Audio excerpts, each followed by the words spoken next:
Hey, this is Ellie.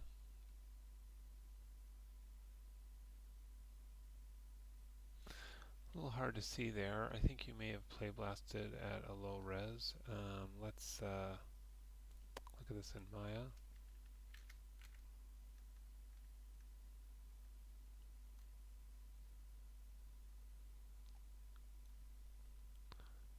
So I would encourage you to actually refer back to your own. I think the starting pose is good, but I would encourage you to refer back to your own reference where, let's take a look at that again.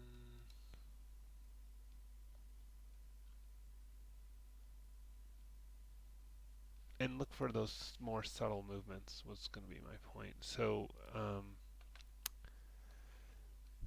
if you look at how like the shoulders are rotating, oh, the hips are rotating, the foot moves a little bit. So there's not a lot of movement in this. So all of those little movements are necessary to make the character look alive.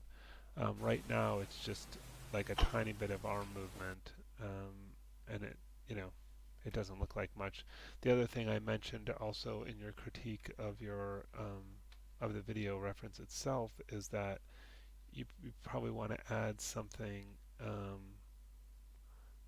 after she turns off the alarm. Maybe she kind of rolls over onto her side or something, just because there's really very little movement here, and it'd be good to have something more happening.